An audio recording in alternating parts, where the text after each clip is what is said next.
पाकिस्तान ने अपनी शानदार सफारतकारी से 70-80 बरस से कायम अमेरिका इसराइल इत्तेहाद तोड़कर रख दिया है और इसके साथ ही ग्रेटर इसराइल का ख्वाब भी टूट गया है। ये कैसे मुमकिन हुआ, इसके बारे में मैं आज के वीलॉग में बताता हूँ। इसके लिए बाकायदा तारीखी हवाले भी मौजूद हैं और इस वक्त वाक़याती शहादतें भी मौजूद हैं। वो अमेरिका जो हमेशा इसराइल का सरपरस्त रहा, उसका मुहाफिज रहा, उसका मददगार रहा, उसके हर जुल्म में आज अमेरिका का सदर उसके वज़ीर आज़म को गालियाँ निकाल रहा है, उसे नाशुक्रा, उसे एहसान फरामोश और उसे पागल कह रहा है। और ये सिर्फ एक वाक़या नहीं है बल्कि वाक़यात की एक कितार है जो कि पाकिस्तान के इंटरनेशनल डिप्लोमेसी में इन होने के बाद आपके सामने आ रही है। आलमी सियासत में क्या इनकलाबी तब्दीली आ रही है, आइए मैं आपको इस व्लॉग में बताता हूँ कि पाकिस्तान ने क्या कारनामा सरअंजाम दिया है। बिस्मिल्लाहिर्रहमानिर्रहीम। अस्सलाम नाज़रीन, मैं हूं नजम अली खान अपने व्लॉग के साथ। और एक बहुत बड़ी पेशरफ्त हुई है, आपने अमेरिकी मीडिया की ये रिपोर्ट्स देख ली होंगी जिसमें बाकायदा तौर पर अमेरिका के सदर डोनाल्ड ट्रंप ने इजराइल के वज़ीर आज़म नेतन्याहू को गालियां निकाली हैं। और एक गाली नहीं निकाली बल्कि वो कहते हैं कि एक ऐसी गुफ्तगू थी जो तवील थी जिसमें उन्होंने इजराइल के वज़ीर आज़म को पागल कहा, उसको नाशुक्रा कहा। उन्होंने कहा ये मैं हूँ जिसकी वजह से तुम बचे हुए हो, अगर मैं ना होता तुम जेल में होते। इसके साथ ही उन्होंने जो अल्फाज इस्तेमाल किए वो बाकायदा तौर पर गाली में आते हैं। सिर्फ यहाँ तक नहीं कि यू आर क्रेजिंग, बल्कि इसके आगे जो कुछ रिपोर्ट हुआ वो इस काबिल भी नहीं है कि आप पूरा का पूरा जो है यहाँ पर बयान कर सके, यहाँ पर आपको स्क्रीन पर दिखाया जा सके। ये गालियाँ जो हैं ये अपनी जगह पर, उसके साथ साथ उन्होंने ये भी कहा कि अगर तुमने बैरूत पर हमले किए तो तुम दुनिया में यानी कि इजराइल दुनिया में मज़ीद तन्हा हो जाएगा, हर शख्स तुमसे नफ़रत करता है, तुम क्या अहमकाना काम कर रहे हो। इस तरह की तमाम गालियों से भरी गुफ्तगू के जवाब में नेतन्याहू जो हैं वो ओके ओके कहते रहे। Trump has reportedly lashed out at Israel's Prime Minister in an explosive, expletive-laden phone call. ये हुआ क्या, यानी कि इजराइल जो है वो तो हमेशा से अमेरिका का एक, आप ये कह सकते हैं कि पाला हुआ गुंडा था, उसकी पसंदीदा रियासत थी। और अमेरिका, जब मैं 1948 की बात कर रहा हूँ, इजराइल जब कायम हुआ तो अमेरिका सबसे पहला मुल्क था जिसने चंद मिनटों में इजराइल को तस्लीम कर लिया। फिर मामला यहाँ तक नहीं रहे बल्कि आप 1967 की अरब इजराइल जंग को देख लीजिए, उसके बाद 1973 की जंग को देख लीजिए। अमेरिका पूरी तरह मदद करता रहा, बल्कि अभी भी जो 2 बरस तक जंग जारी रही जिसमें इजराइल ने जुल्म सितम की इंतहा कर दी और तकरीबन 72,000 फ़लस्तीनियों को इस तरह शहीद किया कि उनमें हर 1 घंटे के बाद एक बच्चा शहीद किया जाता रहा।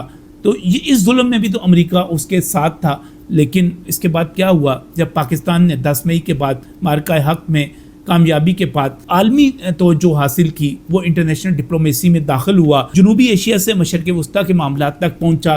गुज़िश्ता बरस जब अक़वाम मुत्तहिदा की जनरल असम्बली के इजलास के बाद वज़ीर आज़म पाकिस्तान शहबाज शरीफ, फील्ड मार्शल सैयद आसिम मुनीर, बाकी ममालिक के सदूर के साथ, वज़ीर आज़म के साथ, मैं यकीनी तौर पर यहाँ पर सऊदी अरब की बात करूँगा, तुर्की की बात करूँगा, मिस्र की बात करूँगा, UAE की बात करूँगा, कतर की बात करूँगा, इन तमाम ममालिक के ताउन के साथ जब आगे बढ़ा तो फिर क्या हुआ, ये बड़ी चेंज आई। और पाकिस्तान ने और इन इस्लामी मुल्कों ने जो पहली कामयाबी हासिल की वो ये थी कि गज़ा में अमन हुआ, यानी कि 2 बरस से जो वहाँ पर बमबारी जारी थी, 90% गज़ा को खंडर बना दिया गया था, पाकिस्तान ने उस बमबारी को रुकवा दिया।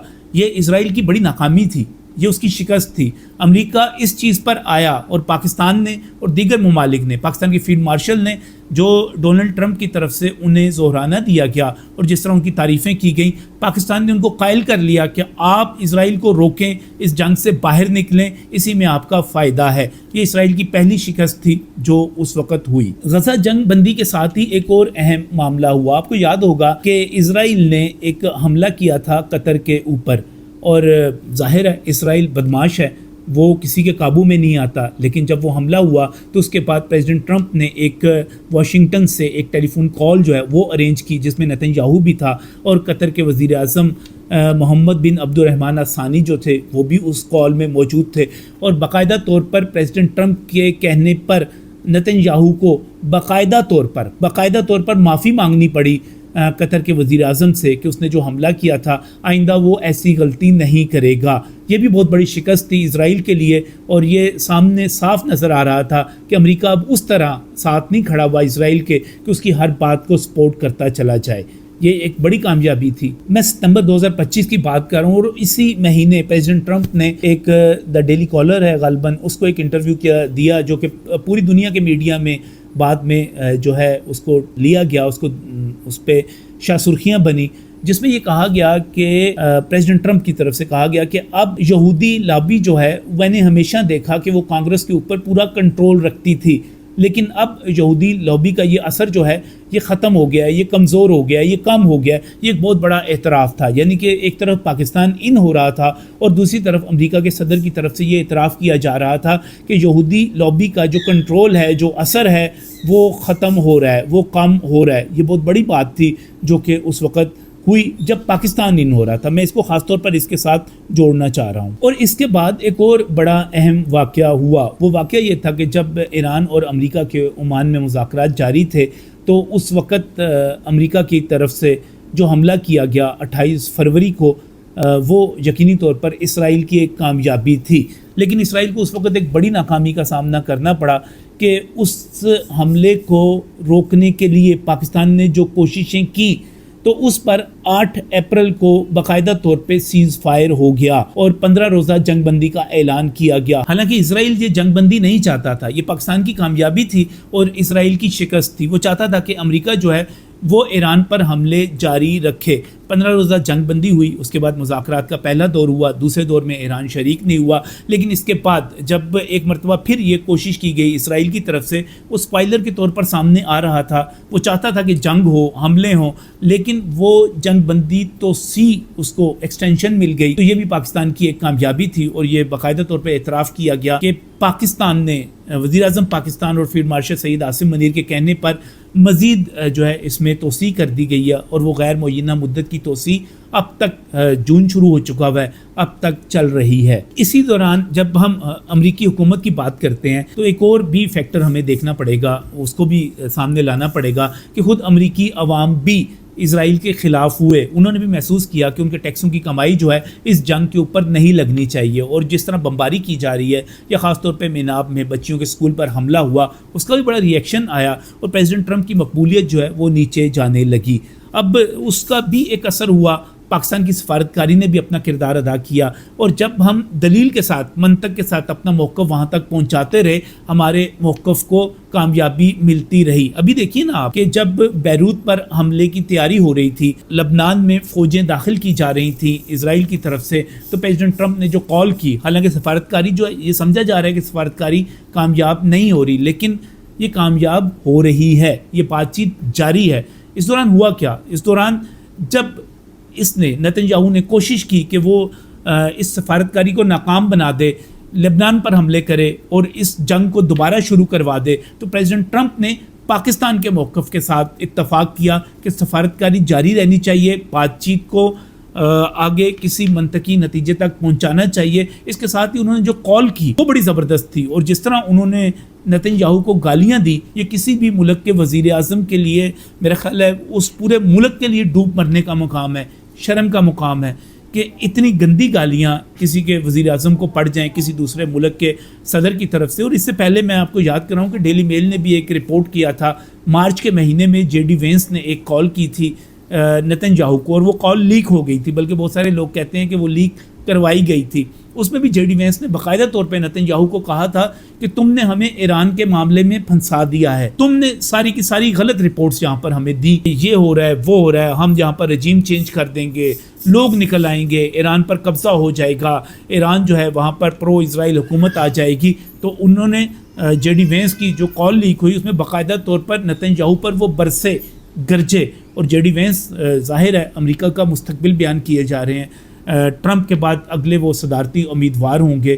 تو یہ ایک بڑی چینج آئی, اور وہ چینج اسرائیل کے ساتھ फासलों की सूरत में थी और पाकिस्तान के इन होने के साथ थी। अब दोनों को आप जोड़ कर देखिए ज़रा कि ये सूरत हाल है क्या। सूरत हाल ये है कि पाकिस्तान के वज़ीर आज़म शहबाज शरीफ और फील्ड मार्शल सैयद आसिम मुनीर की बार बार तारीफ़ें हो रही हैं। उनको जो है अजीम शख्सियात कहा जा रहा है, अपना पसंदीदा फील्ड मार्शल कहा जा रहा है और उनको सराहा जा रहा है कि वो बहुत ही वाइजली जो है चीज़ों को लेकर चल रहे हैं। और दूसरी तरफ नेतन्याहू को गालियाँ दे रहे हैं डोनाल्ड ट्रंप, उसकी बेइज्जती कर रहे हैं जेडी वेंस, उसके किए हुए फैसलों के ऊपर जो है अमेरिका अपना बिल्कुल उसको मुस्तरद कर रहा है। जैसे अभी बैरूत पर हमले वाली बात, माजी में तो ऐसा नहीं था, वो साथ खड़ा हो जाता था अमेरिका जाके, अब उसको रोका, कतर से माफ़ी मंगवाई, इसके साथ ही तमाम चीज़ें जो हैं वो बिल्कुल तब्दील होके रह गई हैं। और ये कहा जा सकता है कि हमने 70-80 बरस से जो एक बहुत ही खौफनाक किस्म का इत्तेहाद था अमेरिका और इसराइल का इस्लामी दुनिया के ख़िलाफ़, अरब दुनिया के ख़िलाफ़,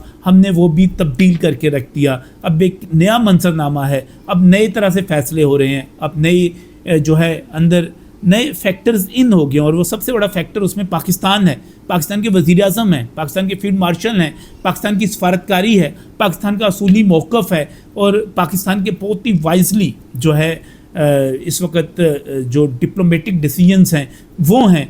तो आप ये देखिए कि एक तारीख तब्दील करके रख दी है शहबाज शरीफ ने और आसिम मुनीर ने, और यकीनी तौर पर पाकिस्तान का ये बढ़ता हुआ मुकाम हम सब के लिए काबिल फ़ख्र है। मैं इस पर मुबारकबाद देता हूँ उन लोगों को भी जिन्होंने इसमें किरदार अदा किया, पाकिस्तान के अवाम को भी, और इंशाअल्लाह ताला पाकिस्तान को मौका मिले, हमारी सिविल मिलिट्री रिलेशनशिप इसी तरह कायम रहे और मेहनत होती रहे, दयानतदारी के साथ आगे बढ़ते रहें, तो ये दुनिया फ़तह की जा सकती है, दुनिया को तब्दील किया जा सकता है। ये पाकिस्तान, आज का पाकिस्तान, शहबाज शरीफ का और सैयद आसिम मुनीर का पाकिस्तान पूरी दुनिया को तब्दील कर सकता है, यहाँ पर अमन ला सकता है, यहाँ पर तरक्की और खुशहाली ला सकता है। हमें ये उम्मीद रखनी चाहिए। पाकिस्तान जिंदाबाद था, पाकिस्तान जिंदाबाद है, पाकिस्तान जिंदाबाद रहेगा। शर्त सिर्फ इतनी है कि हमने नेक नियति के साथ, मेहनत के साथ अपने काम में लगे रहना है। जो लोग बकवास करते हैं इधर उधर की, उसकी तरफ हमने तवज्जो नहीं करनी, अपना काम करते चले जाना है। पाकिस्तान सीज़ फायर करवा चुका,